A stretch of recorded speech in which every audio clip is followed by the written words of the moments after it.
നമസ്കാരം. ഫണ്ട് 360 പുതിയൊരു അധ്യായത്തിലേക്ക് സ്വാഗതം. കുറച്ചു കാലങ്ങൾക്ക് ശേഷമാണ് ഇന്നൊരു വീഡിയോ ചെയ്യുന്നത്. വ്യക്തിപരമായിട്ടുള്ള ചില തിരക്കുകൾ കാരണം വീഡിയോകൾ ചെയ്യാൻ കഴിഞ്ഞില്ല. നമുക്കറിയുന്ന പോലെ തന്നെ RBIയുടെ പുതിയ നയങ്ങൾ, 50 ബേസിസ് പോയിന്റ് റേറ്റ് കട്ട് എല്ലാം കൂടുതൽ ലിക്വിഡിറ്റി മാർക്കറ്റിലേക്ക് കൊണ്ടുവന്നു. കൂടുതൽ ക്യാഷ് പമ്പ് ചെയ്യുന്നു.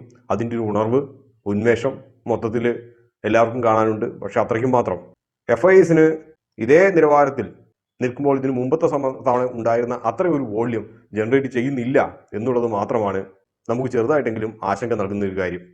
പക്ഷേ എങ്കിൽ പോലും ഡൊമസ്റ്റിക് ഇൻസ്റ്റിറ്റ്യൂഷൻ ഇൻവെസ്റ്റേഴ്സ് ഉൾപ്പെടെയുള്ള എല്ലാവരും വളരെയധികം ആവേശഭരിതരാണ്. ബാങ്കുകളുടെയൊക്കെ ഒരു ഉയർത്തെഴുന്നേൽപ്പൊക്കെയാണ് നമ്മൾ വീണ്ടും കാണുന്നത്. അതെല്ലാം നമുക്ക് കാത്തിരുന്ന് കാണാം. അപ്പോൾ നമ്മൾ ഇന്നത്തെ ഈ ഒരു വീഡിയോയുടെ വിഷയം എന്ന് പറയുന്നത് യൂണിറ്റ് ട്രസ്റ്റ് ഓഫ് ഇന്ത്യയെക്കുറിച്ചാണ്. UTI ശരിക്കും ആരംഭിച്ചത് 1963 unit trust of India act അനുസരിച്ചാണ്. അപ്പോൾ ഇതിൻ്റെ പ്രാഥമികമായിട്ടുള്ള ഒരു ഉദ്ദേശം സാധാരണക്കാർക്കും മൂലധന വിപണിയിലേക്ക് കടക്കുവാനുള്ള ഒരു അവസരം നൽകുക എന്നുള്ളതായിരുന്നു. 1963 നമുക്ക് അറിയുന്ന പോലെ തന്നെ ഇന്ത്യയുടെ ആദ്യത്തെ പ്രധാനമന്ത്രിയായിട്ടുള്ള ജവഹർലാൽ നെഹ്റുവിൻ്റെ കാലമാണ് അന്ന് unit trust of India act 1963 അതിൻ്റെ ബേസ് ചെയ്തിട്ടാണ് ഇങ്ങനത്തെ ഒരു സംഭവം കൊണ്ടുവന്നത്. അതായത് ഇത് ഇന്ന് കാണുന്ന മ്യൂച്വൽ ഫണ്ടുകളുടെയൊക്കെ ആദിമ രൂപമായിട്ട് വേണം നമുക്ക് കരുതാൻ വേണ്ടിയിട്ട്. ആദിമ രൂപമൊന്നുമല്ല, അത് മ്യൂച്വൽ ഫണ്ട് പോലെ ഒക്കെ തന്നെയായിരുന്നു ആക്ട് ചെയ്തിരുന്നത്. പക്ഷേ ഇന്ന് കാണുന്നത് പോലെയുള്ള ഒരു സുതാര്യത അതിന് ഉണ്ടായിരുന്നില്ല എന്ന് മാത്രം. അപ്പോൾ ഇന്നത്തെ ഈ ഒരു വീഡിയോയിൽ യൂണിറ്റ് ട്രസ്റ്റ് ഓഫ് ഇന്ത്യയുടെ വളർച്ചയും തകർച്ചയും, അത് നമുക്ക് നൽകുന്ന പാഠങ്ങൾ, ഇന്നത്തെ രീതിയിൽ നമുക്ക് എന്തെല്ലാം ഇതിൽ നിന്നും പഠിക്കാം, ഇതുപോലുള്ള ഏതെങ്കിലുമൊക്കെ നമ്മുടെ ചുറ്റുമുണ്ടോ എന്നുള്ളതൊക്കെയാണ് നമ്മൾ അവഗണിക്കാൻ പോകുന്നത്. 1963 unit trust of India act വന്നെങ്കിൽ കൂടി 1964 യൂണിറ്റ് ട്രസ്റ്റ് ഓഫ് ഇന്ത്യ ഇതേപോലത്തെ ഒരു മ്യൂച്വൽ ഫണ്ട് പോലെ ക്യാപിറ്റൽ മാർക്കറ്റിൻ്റെ അകത്ത് ഇൻവെസ്റ്റ് ചെയ്യാനുള്ള അവസരങ്ങളുമായിട്ട് ചെറുകിടക്കാർക്കും പണം നൽകുമ്പോൾ എല്ലാം കൂടി ഒന്നിച്ച് കളക്ട് ചെയ്തിട്ട് ക്യാപിറ്റൽ മാർക്കറ്റിൽ നിക്ഷേപിക്കുക എന്നുള്ളൊരു അവസരങ്ങളിൽ എത്തിയത്. പക്ഷേ എങ്കിൽ പോലും 1980കളുടെ അവസാന കാലങ്ങൾ വരെ ഇതിന് കാര്യമായിട്ടുള്ള ഒരു പ്രചാരം ലഭിച്ചില്ല. മറ്റൊന്നും കൊണ്ടല്ല, ഇങ്ങനത്തെ ഒരു സംഭവം ഉള്ള കാര്യം തന്നെ പലർക്കും അറിയില്ലായിരുന്നു. ഇന്നത്തെ പോലത്തെ സോഷ്യൽ മീഡിയയോ അല്ലെങ്കിൽ പത്രങ്ങൾ പോലുമോ അത്ര പ്രചാരം ഉണ്ടായിരുന്നില്ല. അതേസമയം സ്റ്റോക്ക് മാർക്കറ്റിൽ നേരിട്ട് നിക്ഷേപിക്കുന്ന ഉത്തരേന്ത്യയിലുള്ള പലരും, അതേപോലെ തന്നെ ദക്ഷിണേന്ത്യയിലുള്ള വളരെ കുറച്ചു പേരും, ഇവരാരും യൂണിറ്റ് ട്രസ്റ്റ് ഓഫ് ഇന്ത്യ പോലെയുള്ള ഒന്നിനെ വിശ്വസിക്കാനും കൂട്ടാക്കിയില്ല. കാരണം അവർ അന്നത്തെ കാലത്ത് എല്ലാ തരത്തിലുള്ള ഒരുമാതിരിപ്പെട്ട എല്ലാ മാനിപ്പുലേഷൻസൊക്കെ ചെയ്തിട്ട് മാർക്കറ്റിൽ വിഹരിക്കുന്ന ഒരു സമയമായിരുന്നു. അപ്പോൾ ഈ 80കളുടെ അവസാനം വരെയോ അല്ലെങ്കിൽ 90കളിലൊക്കെ സാധാരണക്കാർക്ക് ആകെ ലഭിച്ചിരുന്നത് ഒന്ന് ഫിക്സ്ഡ് ഡെപ്പോസിറ്റ് ആയിരുന്നു ആകെ ഉണ്ടായിരുന്ന ഒരു ഓപ്ഷൻ. അതിന് ഏകദേശം അന്നത്തെ കാലത്ത് ഒരു 6 മുതൽ 8% വരെ ലഭിക്കുമെന്ന് കരുതുക, നമുക്ക് ഡേറ്റ എടുത്ത് നോക്കുമ്പോൾ. കാരണം അന്നത്തെ കാലത്തിനെ കുറിച്ച് എനിക്കറിയില്ല, കാരണം ഞാൻ ജനിക്കുന്നതിന് മുമ്പുള്ള ഒരു കാര്യമാണ്. ഞാൻ പറയുന്നത് 60കളെ കുറിച്ചാണ്, 90കളെ കുറിച്ചല്ല, 80കളെ കുറിച്ചല്ല. അഥവാ ആണെങ്കിൽ കൂടിയും ആ കാലത്ത് ഞാനൊക്കെ സ്കൂളിലൊക്കെ ആയിരിക്കും മിക്കവാറും. മറ്റൊന്നുള്ളത് കിസാൻ വികാസ പത്ര അതുപോലെയുള്ള സംഭവങ്ങളൊക്കെ ആയിരുന്നു. അതിന് ഏകദേശം ഒരു 9-10% അടുത്ത് ലഭിക്കുമായിരുന്നു. മറ്റൊന്നുള്ളത് സ്വർണവും റിയൽ എസ്റ്റേറ്റുമാണ്. നമുക്കറിയുന്ന പോലെ തന്നെ സ്വർണവും റിയൽ എസ്റ്റേറ്റും ഒക്കെ ഇന്നത്തെ പോലെ തന്നെ അന്നും സാധാരണക്കാർക്ക് താങ്ങാവുന്ന ഒരു സംഭവം അല്ലായിരുന്നു. അതേസമയം സ്റ്റോക്ക് മാർക്കറ്റ് എന്നൊക്കെ കേൾക്കുന്നത് ഓഹരി വിപണി എന്നൊക്കെ കേൾക്കുമ്പോൾ ഊഹ വിപണി എന്നുള്ള രീതിയിലാണ് മിക്കവരും കരുതിയിരുന്നത്. അപ്പോൾ അതുകൊണ്ട് തന്നെ സ്റ്റോക്ക് മാർക്കറ്റിൻ്റെ ഏഴയിലത്ത് പോകുന്നത് പോലും കയ്യിലുള്ള പണം അങ്ങോട്ടേക്ക് അപഹരിക്കപ്പെട്ടു പോകും എന്നുള്ളൊരു പേടിയായിരുന്നു ഉണ്ടായിരുന്നത്.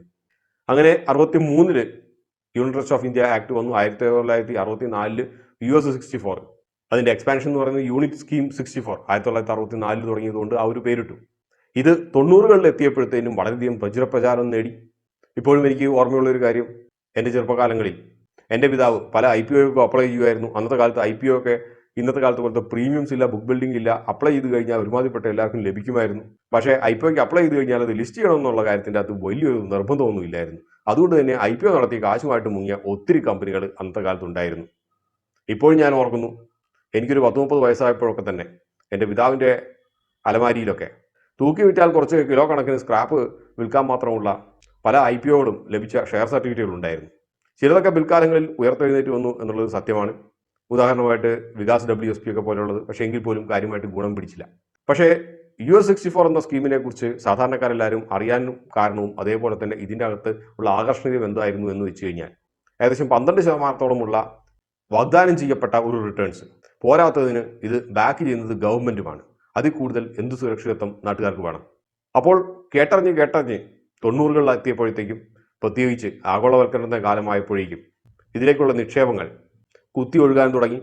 സാധാരണക്കാരെ സംബന്ധിച്ച് ഓഹരി വിപണിയിൽ നേരിട്ട് പങ്കെടുക്കുന്നതിനേക്കാളും സുരക്ഷിതമെന്ന രീതിയിൽ ഗവൺമെൻറ് നമുക്ക് വലിയൊരു റിട്ടേൺസ് നൽകുന്നു എന്നുള്ള രീതിയിൽ ഈ ഒരു കാര്യം ഗ്രാമാന്തരങ്ങളിൽ പോലും ഒരു ചർച്ചാ വിഷയമായി. FDകളൊക്കെ പലരും എടുത്തു കൊണ്ടുപോയിട്ട് US 64 കൊണ്ടുപോയിട്ടു. അന്ന് പലപ്പോഴും പറഞ്ഞുകൊണ്ടിരുന്നത് വെച്ച് കഴിഞ്ഞാൽ 3S ആണ്: സേഫ്, സിമ്പിൾ, സ്റ്റേബിൾ. സുരക്ഷിതമാണ്, ലളിതമാണ്, സുസ്ഥിരമാണ്. അന്നത്തെ കാലത്ത് 2 കോടിയിലേറെ നിക്ഷേപകരെ സമാഹരിക്കാൻ വേണ്ടി കഴിഞ്ഞു. അപ്പോൾ നിങ്ങൾ ആലോചിച്ച് നോക്കുക, 90-കളിൽ എത്തിയപ്പോഴത്തേനും ഉള്ള വളർച്ച എന്തുമാത്രമായിരുന്നു എന്നുള്ളത്. റിട്ടയർ ആയവരുടെ പണം, അതുപോലെ തന്നെ സാലറി ഉള്ളവർ തന്നെ SIP ഒക്കെ പോലെ, ഇന്നത്തെ പോലത്തെ SIP പോലെ ഓട്ടോ ഡെബിറ്റ് ഒന്നും ആകത്തില്ല, പക്ഷെ കൊണ്ടുപോയിട്ട് കാശ് ഒറ്റയ്ക്കൊറ്റയ്ക്ക് കൊണ്ടുപോയിടുക ഓരോ മാസം.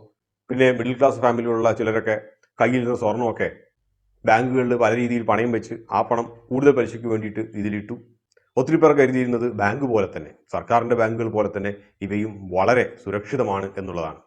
അങ്ങനെ കരുതാനുള്ള പ്രധാനപ്പെട്ട കാരണം അന്നത്തെ കാലത്ത് സ്റ്റോക്ക് മാർക്കറ്റ് എങ്ങനെ വർക്ക് ചെയ്യുന്നു എന്നുള്ളതിനെ കുറിച്ചോ അല്ലെങ്കിൽ UTI തന്നെ എങ്ങനെയാണ് പ്രവർത്തിക്കുന്നുള്ളതിനെ കുറിച്ചോ ഉള്ള അറിവില്ലായ്മ ഒരു പ്രധാനപ്പെട്ട കാരണമായിരുന്നു. ഇത് വിദ്യാഭ്യാസം ഉള്ളവരുടെ കാര്യം പോലും ഇങ്ങനെയായിരുന്നു.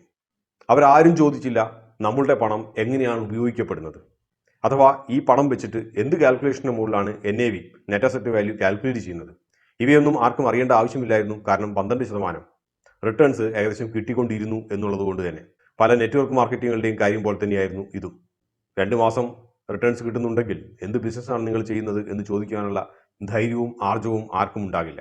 പിൽക്കാലങ്ങളിൽ വെളിവാക്കപ്പെട്ട കാര്യമെന്ന് വെച്ച് കഴിഞ്ഞാൽ UTI പ്രധാനമായും നിക്ഷേപിച്ചത് പല PSUകളിലും ഡെറ്റ് ഇൻസ്ട്രുമെൻസിലും ഒക്കെയാണെന്നുള്ളത് വെളിവാക്കപ്പെട്ടു. അന്നത്തെ കാലത്ത് PSU എന്ന് പറയുന്നത്, സർക്കാർ കമ്പനികൾ എന്ന് പറയുന്നത് അത്ര ആകർഷണീയത ഉണ്ടായിരുന്നില്ല. IDPLും സ്കൂട്ടേഴ്സ് ഇന്ത്യയും പോലത്തുള്ള കമ്പനികളിലായിരുന്നു പ്രധാനമായിട്ടും കണ്ടമാനം നിക്ഷേപിച്ചിരുന്നത്. അന്നത്തെ കാലത്ത് ഒന്നിനും കൊള്ളാത്ത കമ്പനികളായിട്ടൊക്കെ വേണമെങ്കിൽ കരുതപ്പെടാവുന്ന കമ്പനികളായിരുന്നു ഇവ.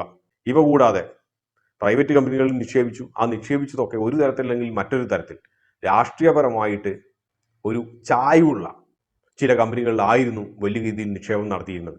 കമ്പനികളുടെ പേരോ അല്ലെങ്കിൽ എന്തായിരുന്നു ചായ്വ് എന്നുള്ളതിനെക്കുറിച്ചോ ഇവിടെ പറയാൻ ഉദ്ദേശിക്കുന്നില്ല. കാരണം നമ്മുടെ ഇന്നത്തെ പ്രതിപാദന വിഷയം അതല്ലാത്തത് കൊണ്ട് തന്നെ. അതുപോലെ തന്നെ ഡെറ്റ് ഇൻസ്ട്രുമെൻറ്റ്സ്, പ്രൈവറ്റ് ഡെറ്റ് ഇൻസ്ട്രുമെൻസിൻ്റെ അകത്ത് നിക്ഷേപിച്ചു. അതിലും രാഷ്ട്രീയ ചായ്വുകൾ വളരെയധികം പ്രകടമായിരുന്നു. അതുകൊണ്ട് തന്നെ ഇന്നത്തെ കാലത്ത് നമ്മൾ ഇന്ന് ആലോചിച്ച് നോക്കുമ്പോൾ US64 എന്ന് പറയുന്നത് വളരെ വൾണറബിൾ ആയിട്ടുള്ള ഒരു ഇൻവെസ്റ്റ്മെൻറ്റ് സ്ട്രാറ്റജി മുമ്പോട്ട് കൊണ്ടുപോകുന്ന ഒരു മ്യൂച്വൽ ഫണ്ടായിട്ട് വേണം കരുതാൻ. വളരെ അപകടകരമായിട്ടുള്ളത്. അപ്പോൾ നിങ്ങൾക്ക് സംശയം തോന്നിയേക്കാം, എങ്ങനെയാണ് ഇത്രയും അധികം വർഷങ്ങൾ UTI പിടിച്ചു നിന്നതെന്ന്, സുസ്ഥിരമായിട്ടുള്ള റിട്ടേൺസ് എങ്ങനെ നൽകിയെന്ന്. വളരെ ലളിതമായിരുന്നു കാര്യം. കാരണം UTI തുടങ്ങിയ കാലം മുതൽ ഇങ്ങോട്ട് നിക്ഷേപങ്ങൾ വർദ്ധിക്കുകയല്ലാതെ കുറഞ്ഞിട്ടില്ല. അപ്പോൾ അതുകൊണ്ട് തന്നെ പുതുതായിട്ട് വന്ന നിക്ഷേപങ്ങൾ പഴയ നിക്ഷേപകർക്കുള്ള ഡിവിഡൻഡ് കൊടുക്കാൻ വേണ്ടി ഉപയോഗിച്ചു. കാരണം എല്ലാവരെയും പ്രീതിപ്പെടുത്തണമായിരുന്നു. പക്ഷെ നമുക്കറിയുന്ന പോലെ തന്നെ ഇത്തരത്തിലുള്ള ഒരു ബിസിനസ് ഓപ്പറേഷൻ അധികം കാലം നിലനിൽക്കില്ല. 1998, 2000 കാലഘട്ടങ്ങളിൽ കഷ്ടകാലം ഒന്നിനു പുറകെ മറ്റൊന്നായിട്ട് വന്നു. ഏഷ്യൻ ഫിനാൻഷ്യൽ ക്രൈസിസ് വന്നു, അതുപോലെ .com ബബിള് പൊട്ടിത്തകർന്നു. അതുപോലെ തന്നെ നമ്മുടെ സർക്കാർ കമ്പനികളൊക്കെ വളരെ മോശപ്പെട്ട അവസ്ഥയിലേക്ക് എത്തിപ്പെട്ടു. അതോടുകൂടി രാഷ്ട്രീയ ചായ്വ് വെച്ചെടുത്തിട്ടുള്ള പ്രൈവറ്റ് കമ്പനികളും സർക്കാർ കമ്പനികളും എല്ലാം തകർന്നു. ഉള്ളിലേക്ക് വരുന്ന പണം അത് നഷ്ടത്തെ കോമ്പൻസേറ്റ് ചെയ്യാൻ പറ്റുന്നതിനേക്കാളും വളരെ അധികമായി. അതോടുകൂടിയിട്ട് വലിയ ഡിവിഡൻഡ് കൊടുക്കുക എന്ന് പറയുന്ന സംഭവങ്ങൾ അത്ര പ്രാവർത്തികമല്ലാതിരുന്നു. അങ്ങനെ 2001 ജൂലൈ 2 ഇന്ത്യ പ്രധാനമായിട്ടും കേട്ട ഒരു വലിയ നടുക്കുന്ന ഒരു വാർത്തയായിരുന്നു. US64 റിഡംഷൻസ് മുഴുവനായിട്ടും നിർത്തിവെച്ചു. അതുകൊണ്ട് ഇനി ആരും റിഡീം ചെയ്യാൻ അങ്ങോട്ട് ചെല്ലണ്ട. മറ്റൊന്നുമുള്ള കാരണം ഭീകരമായിട്ടുള്ള പണത്തിൻ്റെ ഷോർട്ടേജ് തന്നെ, ഒരു ക്യാഷ് ക്രഞ്ച് വന്നു. അതായത് ഇൻവെസ്റ്റേഴ്സിന് ഓടിച്ചെന്ന് പണമൊന്നും എടുക്കാൻ കഴിയില്ല എന്നർത്ഥം. ഞെട്ടിക്കുന്ന ഒരു വാർത്തയായിരുന്നു ഇത് പലരെ സംബന്ധിച്ചു. ചെറുകിട നിക്ഷേപകർ മാത്രമാണ് നിക്ഷേപിച്ചതെന്ന് കരുതരുത്. ഇതിനകത്ത് വൻകിട നിക്ഷേപകരും ഉണ്ടായിരുന്നു, രാഷ്ട്രീയ പാർട്ടികൾ ഉണ്ടായിരുന്നു, ബ്ലേഡ് കമ്പനികൾ ഉണ്ടായിരുന്നു, ബിനാമി അക്കൗണ്ടുകളും ഉണ്ടായിരുന്നു. തലേ ദിവസം വരെ ഏകദേശം 15 രൂപയുടെ അടുത്ത് ഉണ്ടായിരുന്ന NAV നേരം ഇരുട്ടി വെളുത്തപ്പോൾ 5 രൂപ 80 പൈസയിലേക്ക് കൂപ്പുകുത്തി. അതായത് ഏകദേശം 60% ഒറ്റ രാത്രി കൊണ്ട് തകർന്നു പോയി എന്നർത്ഥം. നാട്ടുകാർക്കെല്ലാം ദേഷ്യം വരാൻ തുടങ്ങി, വളരെയധികം പാനിക്കായി. അന്നത്തെ കാലത്ത് പാനിക്കായി കഴിഞ്ഞാൽ സോഷ്യൽ മീഡിയയിൽ പോസ്റ്റ് കളിക്കാനുള്ള അവസരമില്ലാത്തത് കൊണ്ട് എല്ലാവരും UTI ഓഫീസുകളിലേക്ക് ഓടിച്ചെന്നു, UTI ഏജന്റുമാരെ തിരഞ്ഞു ചെന്നു. പക്ഷേ അതിലൊന്നും പ്രത്യേകിച്ച് കാര്യമൊന്നും ഉണ്ടായില്ല. കാരണം ഈ പണമെന്ന് പറയുന്നത് പല കുടുംബങ്ങളുടെയും അവരുടെ ജീവിതത്തിലെ മൊത്തം സേവിങ്സ് ആയിരുന്നു, ചിലരുടെ പെൻഷൻ്റെ പണമായിരുന്നു. പലർക്കും ഈ തകർച്ച താങ്ങാവുന്നതിനും അപ്പുറമായിരുന്നു. വലിയ പൊട്ടിത്തെറികൾക്കും അന്നത്തെ കാലത്ത് ചാനൽ ചർച്ചയില്ലാത്തതുകൊണ്ട് ന്യൂസ് പേപ്പറിലൊക്കെ ഇതിനെക്കുറിച്ച് വളരെ എഴുത്തുകളും ഒക്കെ വന്നു, പാർലമെന്റിൽ ചോദ്യങ്ങൾ വന്നു. അപ്പോൾ 6000 കോടി രൂപയുടെ ഒരു ബെയിൽ ഔട്ട് പ്ലാന് ഗവൺമെന്റ് പ്രഖ്യാപിച്ചു. മുഴുവനായിട്ടും അല്ല റിഡീം ചെയ്യാൻ പറ്റുക, പാർഷ്യലായിട്ട് 10 രൂപ എന്ന നിലയിൽ റിഡീം ചെയ്യാം എന്നുള്ളൊരു അവസരം ഇതുവഴി വന്നു. അതായത് 15 രൂപയിൽ നിന്നും 10 രൂപയിലേക്ക് താഴ്ന്നു എന്നർത്ഥം. പക്ഷേ എങ്കിൽ പോലും 5 രൂപ 80 പൈസയിൽ നിന്നും 10 രൂപ എത്തിയ സന്തോഷത്തിൽ നിക്ഷേപകർ തിരിച്ചുപോയി. അതിനുശേഷം UTI 2ആയിട്ട് സ്പ്ലിറ്റ് ചെയ്തു. UTI AMCയും SUTIയുമായിട്ട് സ്പ്ലിറ്റ് ചെയ്തു. പക്ഷേ ഈ ഒരു സംഭവത്തിന്റെ നടുക്കം ചില്ലറയല്ലായിരുന്നു. കാരണം ഗവൺമെന്റ് ലിങ്ക്ഡ് അല്ലെങ്കിൽ ഗവൺമെന്റ് ഓൺഡ് എന്ന് പറയുന്ന ഒരു കമ്പനി അല്ലെങ്കിൽ ഒരു പ്രസ്ഥാനം, ആ ഒരു പ്രസ്ഥാനത്തിന്റെ വിശ്വാസ്യത തന്നെ ഇതോടുകൂടി ചോദ്യം ചെയ്യപ്പെട്ടു. മ്യൂച്വൽ ഫണ്ടുകൾ എന്ന് പറയുന്നത് മൊത്തം തട്ടിപ്പ് പ്രസ്ഥാനങ്ങളാണ് എന്നുള്ള ഒരു രീതിയിൽ നാട്ടുകാരുടെ ഇടയിൽ മെസ്സേജ് പ്രൊപ്പഗേറ്റ് ചെയ്തു. അത് വളരെ ഏറെക്കാലം ഉണ്ടായിരുന്നു എന്നുള്ളതാണ് സത്യം. ബ്ലേഡ് കമ്പനിയിൽ ഇടുന്നതും UTIയിൽ ഇടുന്നതും ഒരുപോലെയാണ് എന്നുള്ള ഒരവസ്ഥയിലേക്ക് പലർക്കും തോന്നി. പക്ഷേ എല്ലാം നല്ലതിനായിരുന്നു. കാരണം ഇത്തരത്തിലുള്ള ഓരോ തട്ടിപ്പുകൾ കഴിയുമ്പോൾ മാത്രമാണ് നമ്മൾ പലപ്പോഴും ഉയർത്തെഴുന്നേൽക്കുന്നത്. നമ്മൾ ഇന്ന് കാണുന്ന ഈ ഒരു സർവീലിയൻസ് മെക്കാനിസം, ഈ ഒരു ഫ്രെയിം വർക്ക്, ഇതെല്ലാം ഇത്തരത്തിലുള്ള ഓരോ തട്ടിപ്പുകൾ വന്നപ്പോഴാണ് തട്ടിക്കൂട്ടിയത്. സെബി അതിനുശേഷം വളരെ കർശനമായിട്ടുള്ള നടപടികൾ എടുത്തു. നിർബന്ധമായിട്ടും NAV ഡിസ്ക്ലോസ് ചെയ്യണമെന്ന് പറഞ്ഞു. അതേപോലെ തന്നെ പോർട്ട്ഫോളിയോയിൽ എന്തൊക്കെ സ്റ്റോക്കുകൾ ഉണ്ട്, ഏതൊക്കെ ഇൻസ്ട്രുമെന്റ്സ് ഉണ്ടെന്നുള്ളത് ഡിസ്ക്ലോസ് ചെയ്യണമെന്ന് പറഞ്ഞു. അതുകൊണ്ടാണ് നമുക്ക് എല്ലാ മാസവും ഫാക്ട് ഷീറ്റ്സ് കിട്ടുന്നത്. നമ്മുടെ കയ്യിലുള്ള എല്ലാ മ്യൂച്വൽ ഫണ്ടും ഏതൊക്കെ കമ്പനികളാണ്, ഏതൊക്കെ കമ്പനിയുടെ ഷെയറുകളാണ് ഹോൾഡ് ചെയ്യുന്നത് എന്നുള്ളതിൻ്റെയൊക്കെ ഫാക്ട് ഷീറ്റ് നമുക്ക് എല്ലാ മാസവും 1-ാം തീയതിയും 2-ാം തീയതിയൊക്കെ ആയിട്ട് വരുന്നത്. അതുകൊണ്ടാണ് ഡിവിഡൻഡ് റിട്ടേൺസും കൊടുക്കാൻ വേണ്ടിയിട്ട് വളരെ ക്ലിയർ ആയിട്ടുള്ളൊരു ഫ്രെയിം വർക്ക് ഉണ്ടാക്കി. ഈ സംഭവമായിരുന്നു ഇന്ത്യയുടെ മ്യൂച്വൽ ഫണ്ട് ഇൻഡസ്ട്രിയുടെ ഒരു ഉദയത്തിന്, അഥവാ ശക്തമായിട്ടുള്ളൊരു ഉദയത്തിന് കാരണമായി തീർന്നത്. ഇത് കുറച്ച് പാഠങ്ങളൊക്കെ അന്നത്തെ നിക്ഷേപകർക്ക് മാത്രമല്ല ഇന്നത്തെ നിക്ഷേപകർക്ക് നൽകുന്നുണ്ട്. ഒന്നാമത്തെ കാര്യം, പണം എന്ന് പറയുന്നത് നമ്മളുടെ കയ്യിലിരിക്കുമ്പോഴല്ലാതെ മറ്റ് ആരുടെ കയ്യിലിരുന്നാലും അത് ഒരു ഗ്യാരണ്ടീഡ് റിട്ടേൺസ് എന്ന് പറയാൻ കഴിയില്ല, അത് ഗവൺമെന്റിന്റെ കയ്യിലാണെങ്കിൽ പോലും. രണ്ടാമത്തെ കാര്യം എന്ന് പറയുന്നത് സുതാര്യത. സുതാര്യതയ്ക്ക് എന്തെങ്കിലും കോട്ടം സംഭവിക്കുന്ന കാര്യങ്ങൾ, എത്ര നല്ല ഇൻവെസ്റ്റ്മെന്റ് സ്കീമാണെങ്കിലും എപ്പോഴെങ്കിലും നിങ്ങൾക്ക് മണക്കുന്നുണ്ട് എങ്കിൽ അവയിൽ നിന്ന് കഴിയുന്നതും പെട്ടെന്ന് എക്സിറ്റ് ചെയ്യാൻ നോക്കുക. മൂന്നാമത്തെ കാര്യം വൈവിധ്യവൽക്കരണ, ഡൈവേഴ്സിഫിക്കേഷനാണ്. UTIയിൽ 12% കിട്ടുന്നു എന്ന് പറഞ്ഞിട്ട് സ്വർണവും വീടും ഒക്കെ പണയം വെച്ചിട്ട് കൊണ്ടുപോയി നിക്ഷേപിച്ചവരുണ്ട്.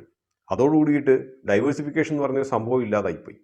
അപ്പോൾ ഇങ്ങനെയുള്ളത് സംഭവിക്കാതിരിക്കണമെങ്കിൽ എത്ര നല്ല ഇൻവെസ്റ്റ്മെന്റ് സ്കീം ആണെങ്കിൽ പോലും നമ്മൾ ഒരിക്കലും വൈവിധ്യവൽക്കരണത്തിന്, ഡൈവേഴ്സിഫിക്കേഷന് മടിക്കരുത്. ഇന്നത്തെ കാലത്തും മ്യൂച്വൽ ഫണ്ടുകളാകട്ടെ, അതായത് നമ്മുടെ അസറ്റ് മാനേജ്മെന്റ് കമ്പനികളാകട്ടെ, അല്ലെങ്കിൽ സ്റ്റോക്കിൽ നേരിട്ട് നിക്ഷേപിക്കുന്നവരാകട്ടെ, അല്ലെങ്കിൽ ഡെറ്റ് ഇൻസ്ട്രുമെന്റ്സ് ആകട്ടെ, ബോണ്ടുകളാകട്ടെ, കോർപ്പറേറ്റ് ബോണ്ടുകൾ, ഇതേപോലുള്ളതൊക്കെ, ഇതിൻ്റെ അകത്തൊക്കെ റിട്ടേൺസ് മാത്രം നോക്കിപ്പോയിട്ട് പല പല ബോണ്ടുകളുടെ പ്ലാറ്റ്ഫോമൊക്കെ അടുത്ത കാലത്തൊക്കെ കണ്ടിട്ടുണ്ട്. അപ്പം അതിൻ്റെ അകത്ത് റിട്ടേൺസ് ഒക്കെ 14% എന്നൊക്കെ പറയുന്ന റിട്ടേൺസ് കാണുന്നത് ഹോട്ട് ബോണ്ട്സ് എന്നും ട്രെൻഡിങ് ബോണ്ട്സ് എന്നൊക്കെ പറഞ്ഞിട്ട് അതിൻ്റെ അകത്തേക്ക് പെട്ടെന്ന് ചാടി വരും. ഈ ഒരു ബോണ്ടുകൾ എന്താണെന്നോ ഒന്നും നോക്കാതെ 14-15% എന്ന് പറയുമ്പോൾ അതിൻ്റെ അകത്ത് കയറി നിക്ഷേപിക്കുന്നവരൊക്കെ ഒത്തിരി പേരുണ്ട്. അപ്പോൾ മനസ്സിലാക്കുക, പണം നമ്മുടെ കയ്യിൽ ഇരിക്കാത്തടത്തോളം കാലം വേറെ എവിടെ ഇരുന്നാലും അതിൻ്റെ സുരക്ഷിതത്വം നമ്മുടെ യുക്തിയെ ആശ്രയിച്ചിരിക്കും. അപ്പോൾ ഇതോടുകൂടി ഈ അധ്യായം പൂർണ്ണമാവുകയാണ്. മറ്റൊരു അധ്യായത്തിൽ വീണ്ടും കാണാം. അതുവരെ നന്ദി, നമസ്കാരം.